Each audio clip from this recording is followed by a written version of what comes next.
NTV. A very good morning. We come on air on the backdrop of a discussion that is already getting underway behind the scenes. Welcome to our Kickstarter. We shall be talking debt concerns versus service delivery. We shall also be tracking government plans for rationalization of agencies and what that means. First, for those who are currently workers and stakeholders in the existing agencies, and what their fate is in light of what shall become after these mergers. I'll be introducing my guests very shortly, but let me just give you a preamble to our discussion. Uganda's debt is currently 80.7 trillion Uganda shillings. A million was a terrible understatement. Of this amount, 47.7 trillion constitutes external debt, while 30 trillion shillings is domestic debt. Now, the Minister of Finance and other stakeholders are on daily work to ensure that we are able to service our debt, but most importantly, get out of situations that may slide us into debt distress. The economics of the day is complex and sometimes can be hard to explain, but not on Morning at NTV. Why? Because I have the best minds in economics to help us understand what is going on. Julius Mukunda, Executive Director at the Civil Society Budget Advocacy Group. Many thanks for joining us. Thank you. Good morning, viewers. And many thanks for joining us too, Abubaker Mayanja, an economist. My very first time to interact with Mr. Abubaker Mayanja. Any connection to the great Abubaker Mayanja? That's a tough question. You're starting with. No doubt. All right, but the name, of course, is one, when you carry it, we shall pay attention. But this morning, we are concerned about Uganda's debt situation. In the last 2 years, we've heard and seen a certain government in Africa grapple to come out of debt distress, and that is Zambia.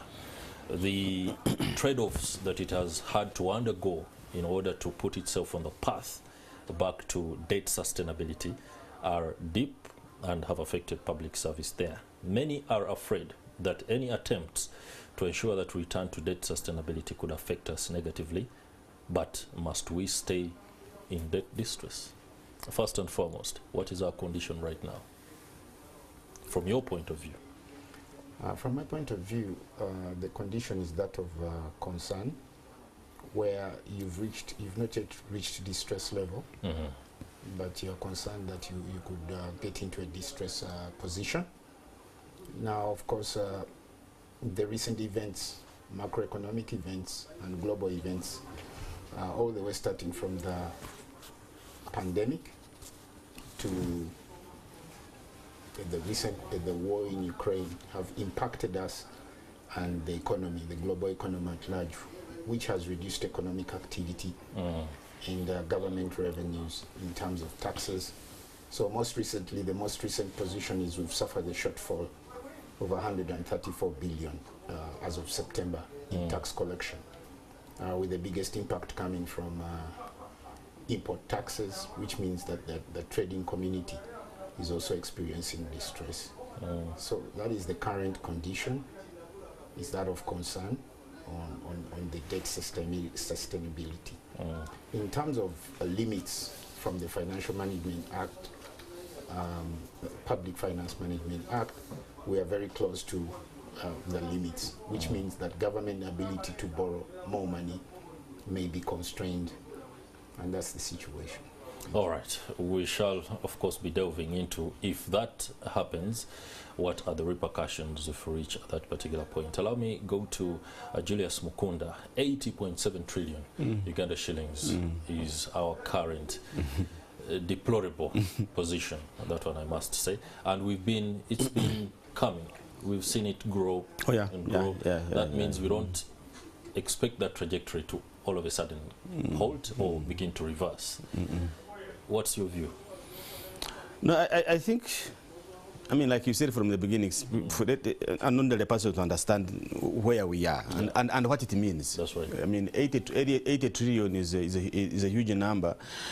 You don't get what even if it's 100, but probably I think it's how you manage it, how you trace the money. That's right. But just to put into the perspective, when you read the parliamentary report of early March this year, it tells you that the money we collect as URA if we remove our debt obligations to pay, 60% of it goes. 60%? Yes. The money from URA, we correct. If we remove our debt obligations, interest payments, amortization, commitments, fees, consultancies, around the debt servicing, around 60% of it goes. In fact, if you see what the minister has told us recently for the next financial year budget, you'll find out that he has specifically said, and I think the public needs to understand this very properly. He has said that out of the projected 52.7 trillion Ugandan shillings that we intend to spend in the next financial year, that only 21 trillion is available. That half of the money that we intend to spend in the next financial year, that is 52.7 trillion, only 21 is available for government of Uganda to spend on itself. The rest of the other half is on debt servicing and meeting our obligation. So when you're in that kind of situation, when half of your budget actually is just for debt servicing and you are remaining with only half, then you need to begin to ask yourself, is this situation sustainable? And where I have reached now for me that I think it is not going to be sustainable. Something fundamental must be done. Because if we get just a small shock, God forbid that COVID can come back, something like that, then we won't come out at all. So we need to now to say, what do we need to do for our situation not to become unsustainable? Because we are seeing the cliff ahead and it's coming. There have been a series of interventions on the part of government through the Ministry of Finance, and when you follow the years right after the COVID-19 pandemic, there's been steady and commendable reduction in the cost of public service. And when you look at some of the interventions that have been done by the likes of Mr. Ramadan Gobi, making it a little bit more lean for local government, the churning out of vehicles, the cost of travel abroad for civil servants, although we continue to appeal to many not to travel, and I'm wondering why that should not be a policy, a president appealing to people not to travel. There has been effort to ensure that we do not slide into this debt distress situation. What you see, is it what ought to be done, or are you simply flattering to deceive? I think that's the first step. I mean, we've been talking about budget cuts. Let's remove these expenses in the budget that don't not bring returns. Okay. I mean, you talked about travel, and I mean, recently we saw a delegation of 71 people going to New York. Yeah. I mean, you look at the rent, for example, for government. It's just the figures are astronomical. But I think those are small expenses that they are a nuisance. See, they are a very nuisance. There are those fundamental things like, can we shut down some government departments? For example. Not even mud, but no. Can we shut them down? Because you find such government departments are completely useless and obsolete. Let me give you an example. There is a departed Asian custodian board. That thing has been there for I don't think, probably wasn't even born when it was there. You have the road fund. You know, for me, really, the road fund, money comes from the Ministry of Finance, goes to an agency. Then that particular agency sends the money to the district. I ask myself, why can't the ministry send the money straight to the district? And in those areas, you are losing resources. Public Service Commission, Health Service Commission, Education Service. I mean, these are the fundamental things you need to sit down and say, I think where I have reached, these agencies need to shut down, send them back to their mother ministries, merge them properly, and we save money and move on. The layman out there might struggle to come to terms with the issues of debt and for a country. Let me bring it to the household so that some of us can actually be on the same page. Uganda, there are factors that drive us into debt. Just like you can be home, and as a husband, as a wife, you want to meet certain obligations, but your earnings are not enough. Mr. Mayanja, I want you to bring it home for us. If we were to deal with this crisis that we have on our hands, and it was a homestead, show us what is bad, how we are doing badly, but most importantly, what can be done in order for us to rectify and not go down the cliff. the cliff that Mr. Mukunda talks about. Yeah, you know, I've said before on this show that we've been throwing a party for a very long time. Now. From 1986, when we settled down and got the economic condition, or what you call security stability in the country, to create the platform for growth. Yeah. We've had a persistent fiscal deficit. That is where the money that you appropriate for expenditure is more than the money you collect. Now, if a country that is developing, or a homestead that needs to acquire assets like homes, borrowing is necessary. And so there's nothing wrong with borrowing. That's right. Yeah, but what could be wrong is when you borrow to buy things that are not productive. For example, if you borrow a lot of money to buy things that are not going to increase your economic means. So for small economies like ours, what becomes a problem is when you have a consistent growth in public administration. So let's say you're at home, and instead of hiring, say, one house help, you hire two. If instead of hiring one person to look after the compound, you have about 5. So what happens is when you borrow money, you and at the same time you're doing all parties. You spend it on things that do not add to the economic capacity or the capacity for you to generate more income. That's right. So it's not a bad thing that the government borrows, but every time the government expands in terms of the executive, the number of people that it employs, then it means that it is forced to spend money on recurrent expenditure. That's what they call it in technical terms, the money that you have to spend every month. Yeah. So I think that what we have not been doing very well, and what we should consider changing, is the size of public administration and management. So when you look at the budget of Uganda, you're going to find there are 2 items. One is called public management and another one public administration. When you total them up, you get a significant amount of money, which needs to be considered. We should consider reducing it by doing some of the things that Mr. Mukunda has suggested, because it would create a scenario where we save some money that we can put in productive assets. Okay. I don't know if that brings home. It does. Point. It does, yes. Especially when you talk about you spending too much and you're not getting money back or any returns for that matter.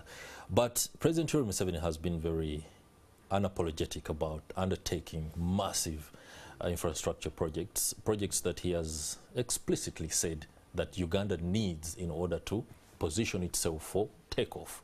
Of course, economics will discuss takeoff at many levels, and some of us will wonder why we have been discussing takeoff for more than 3 decades. But when he says we are injecting money in infrastructure projects, some of them have been rolled out, others are dragging, and there is the hope that aspects like oil will provide the kind of money we shall plow back to settle our debt obligations and perhaps also have a little bit more to pursue and complete some of these projects. Don't you think he deserves the benefit of the doubt? I support him that we need we have an infrastructure deficit. That's right. That you really cannot grow to a level that you want if you still have potholes, if you still have impassable roads, you have no electricity, you still have shutdowns, because those things increase the cost of doing business in your country. And there's no doubt about that.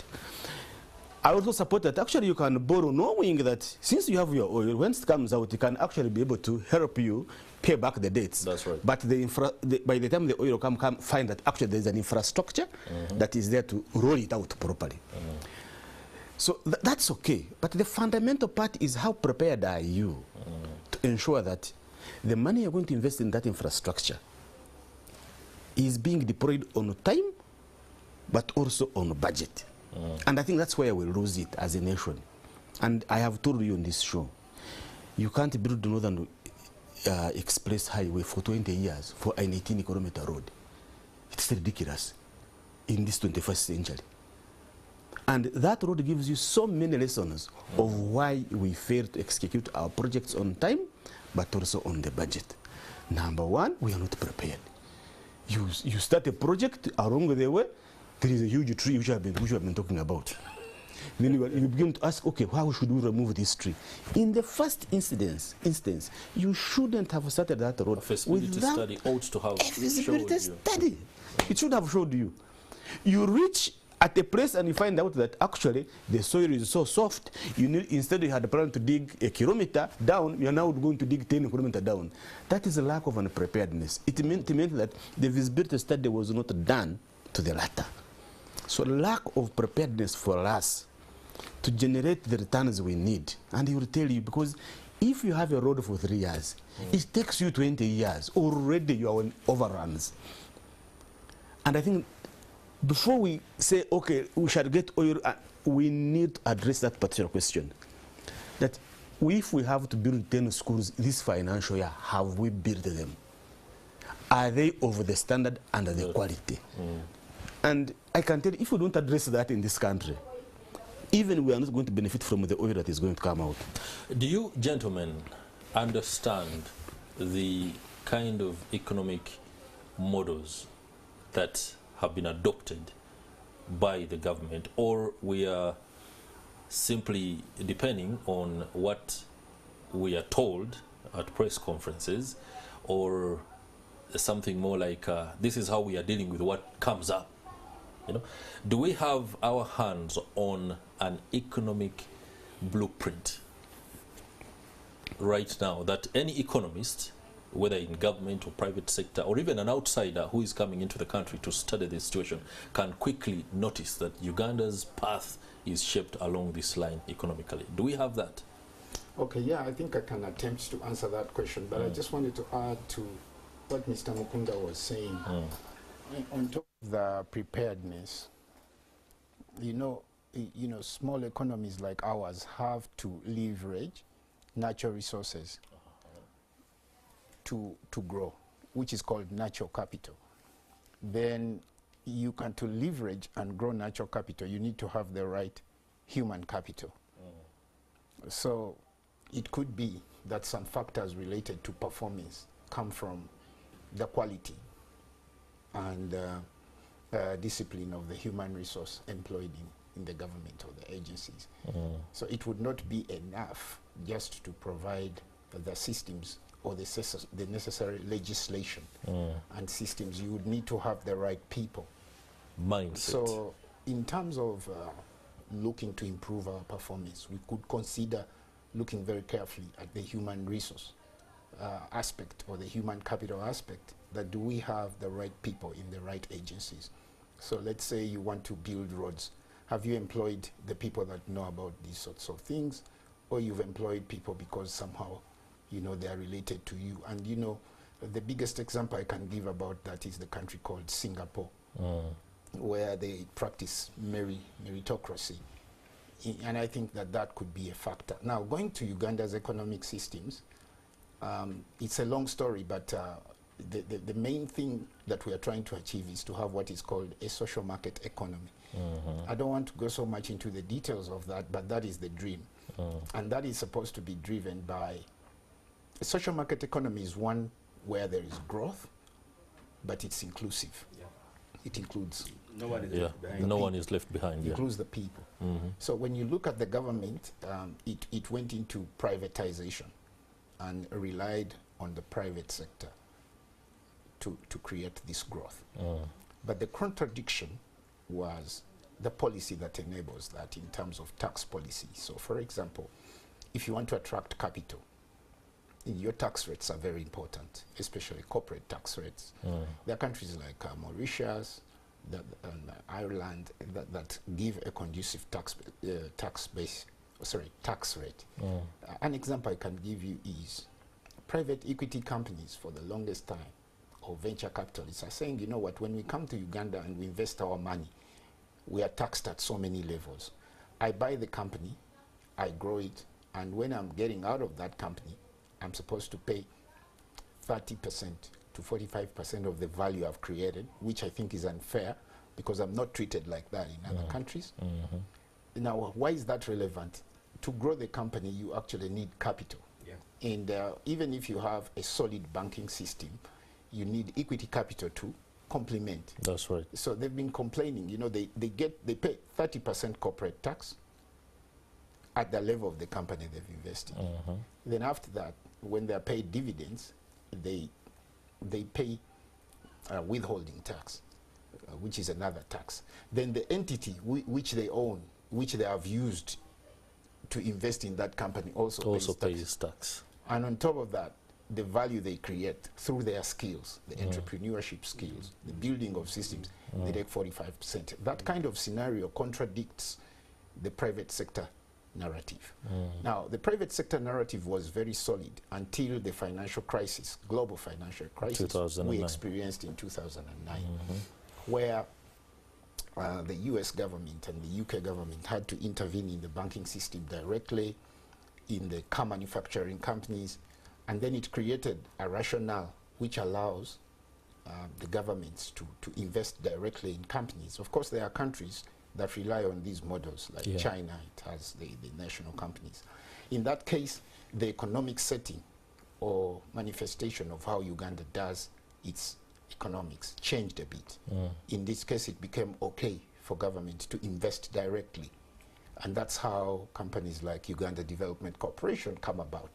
So you could say that right now, the number one ranking policy is that of the private sector, but the government is investing directly in some areas which it thinks it can either initiate the process, like in Teso, where they built a factory.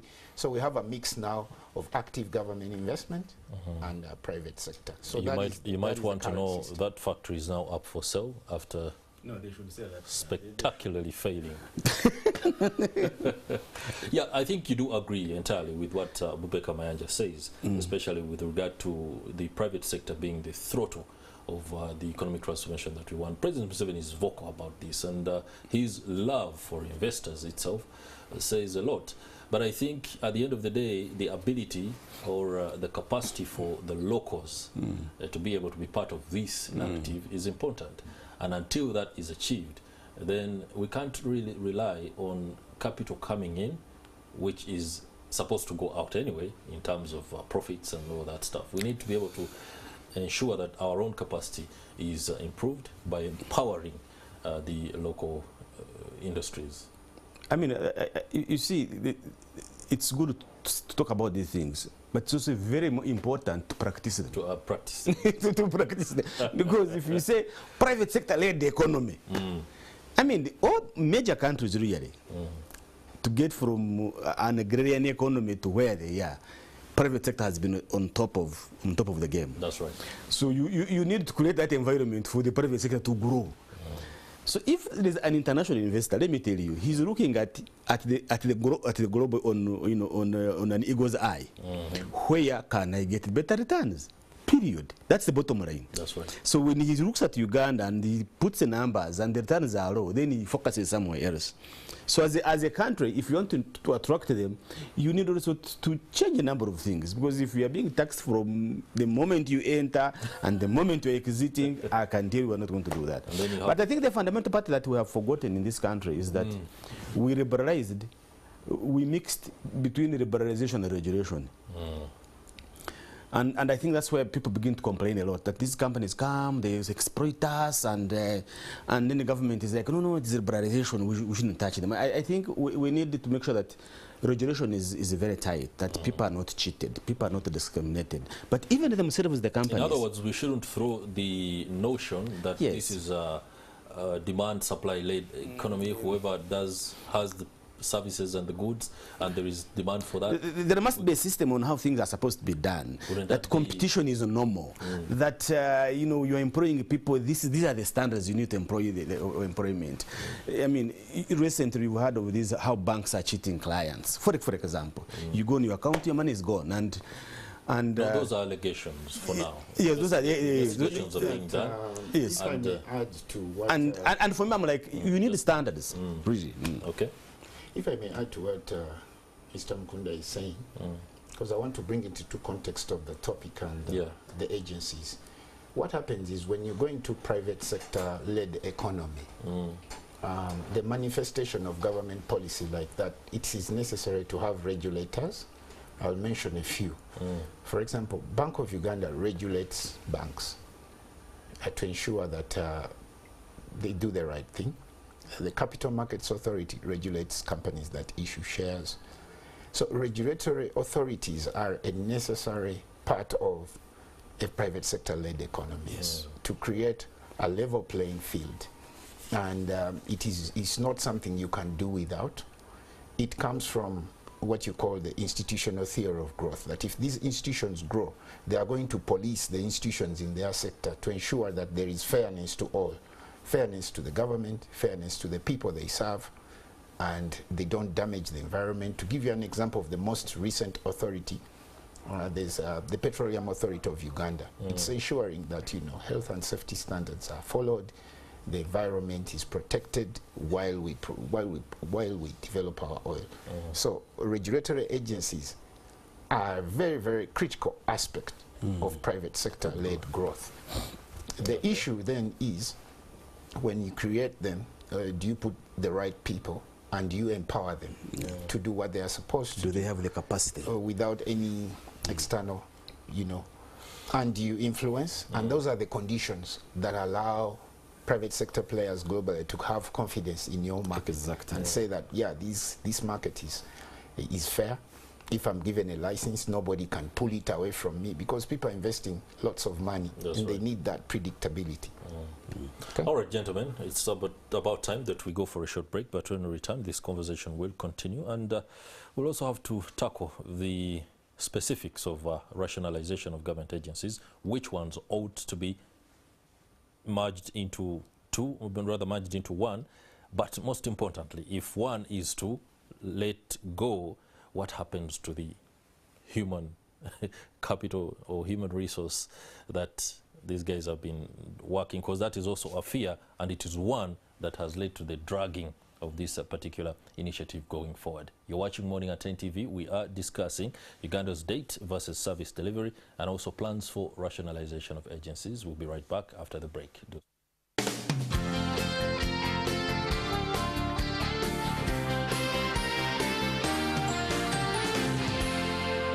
You're watching Morning at NTV. You're watching Morning at NTV. Welcome back. We're glad you're still with us. It's the Kickstarter, and we're discussing debt concerns and service delivery in Uganda, as well as tracking government plans for rationalization of agencies. I'll just give you a preamble that right now Uganda's debt stands at 80.7 trillion Uganda shillings. 47.7 of that is external debt, while 30 trillion is domestic debt. Many people are concerned that the cliff is now in sight, and that if we do not hold this trajectory, then Uganda is doomed.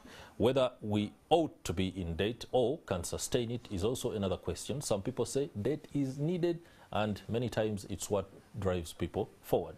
But the ability to pay back and also stay on course in terms of service delivery is the question of the day. I have with me in the studio Julius Mukunda. He's the Executive Director at the Civil Society Budget Advocacy Group, commonly known as CSBAG, and I also have Abubaker Mayanja, an economist, who are helping us understand these matters. Gentlemen, you had threshed through privatization and the need for the private sector to be able to lead in this onslaught, but aspects of regulation, you say, continue to pull us back and generally cause, what can I call it, an atmosphere of distrust on the part of investors who might want to come into the country. That is a contradiction in itself, because most of what we hear on a daily basis from President Yoweri Museveni is investors, investors, investors, investors. Now, if they are distrusting of the system and how it operates, the taxation that is overly dealt to them, then we need to understand these things a little bit deeper. Going forward, rationalization has been touted as one of the things that are going to help ensure that government is lean. We also have a proposal that members of parliament reduce to 222. I told my colleague earlier in the day, as we were beginning the show, that is a non-starter. You're not going to have monkeys decide the fate of the forest until, you know, cut down those trees. That one is a non-starter, and I don't see it happening, because at the end of the day, we've seen it play through on aspects like salary. You know, you cannot tell a man to decide to chop his salary. That can't happen. But in light of the rationalization, you have heard what is going to happen. You talked about the road fund. It's unnecessary. You talked about the, what's that?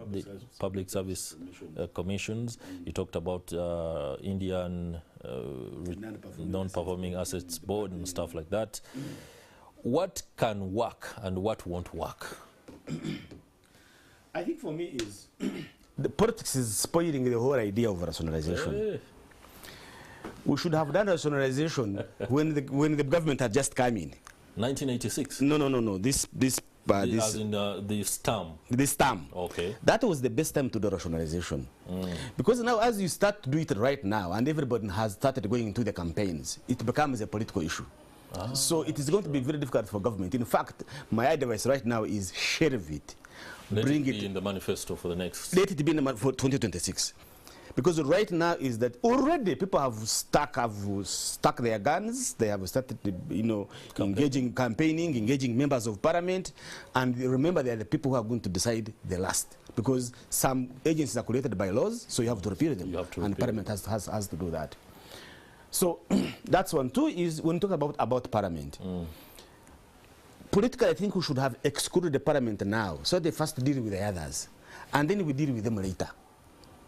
Because again, you can't, I mean, like you said, it is impossible to get monkeys to decide the fate of a forest. It is impossible. Yeah. So strategically, we should have done that, but not fronting them. I think fronting them, the people who did that, did it strategically again to make rationalization fail. Because if you start with the members of parliament, interesting. Yes, you say bring parliament at the forefront, so that the whole idea crumbles, the whole project crumbles. Because parliamentarians will say no to the whole idea. So if we say no, then the rest of those who are going to be affected. That is treasonable. Yes, it's not going to. So it's a very good strategy to bring parliament on board. Yeah. But they are low-hanging fruits, and I think I don't know why government is not seeing that. They are low-hanging fruits that you can really decide to do, even before anything else. For example, is why don't you put a salary review commission? You see, why people are talking about rationalization, amongst the things are the salary disparities. Disparities, yeah, sure.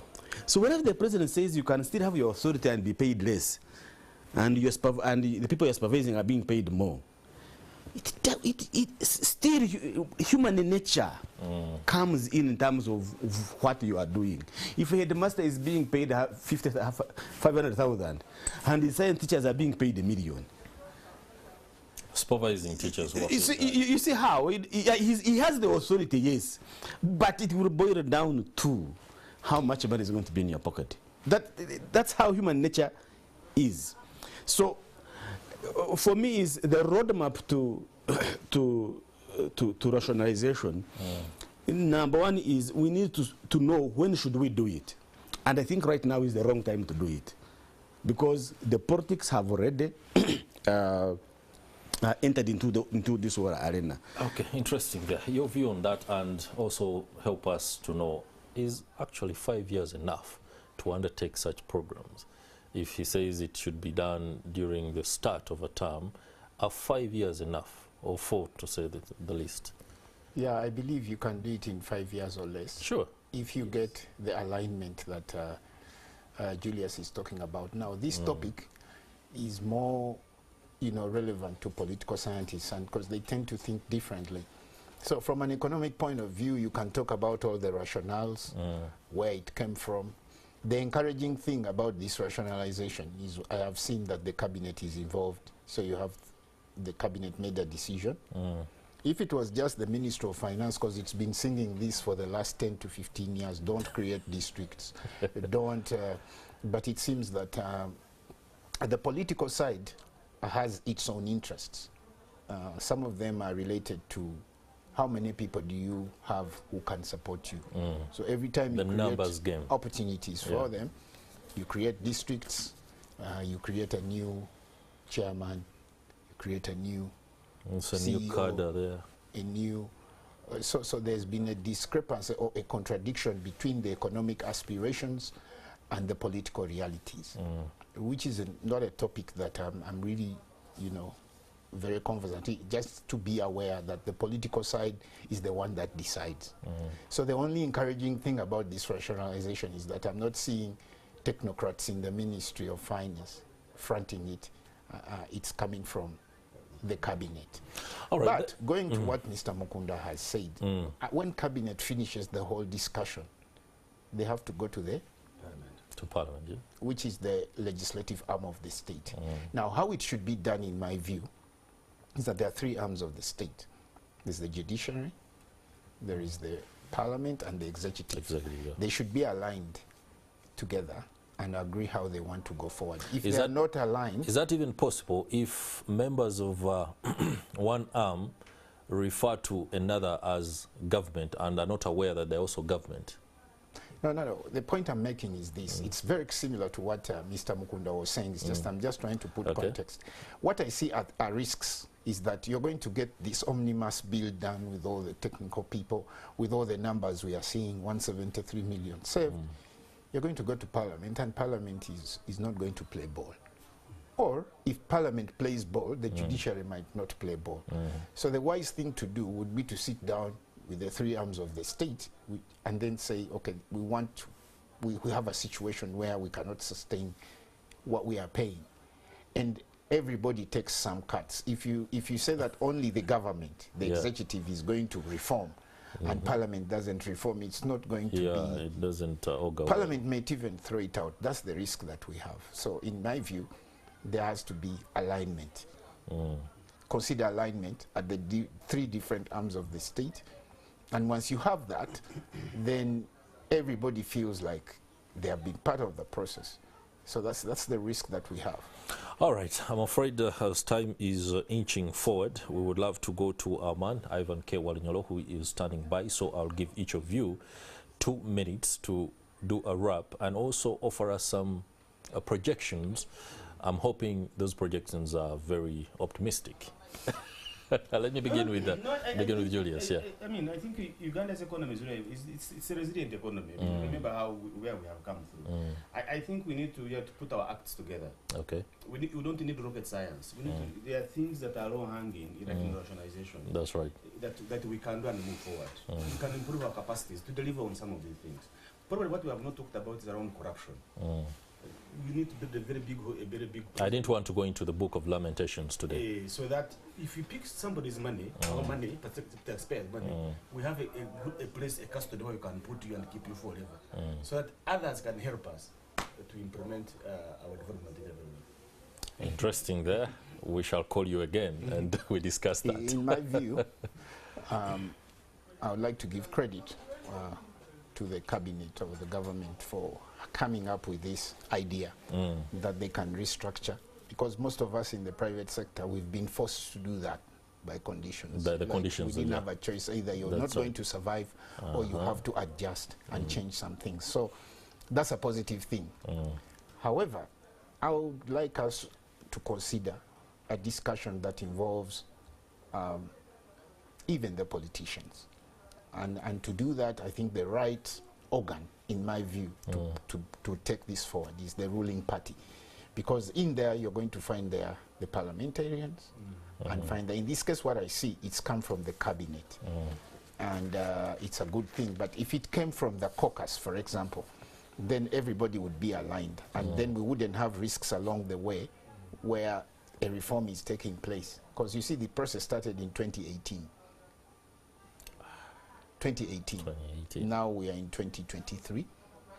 And now if we don't align from the level of parliament and the level of government, we stand risks that this good initiative may not come to fruition. So that's it. All right, many thanks, Abubaker Mayanja, Economist, for making time and offering us that perspective.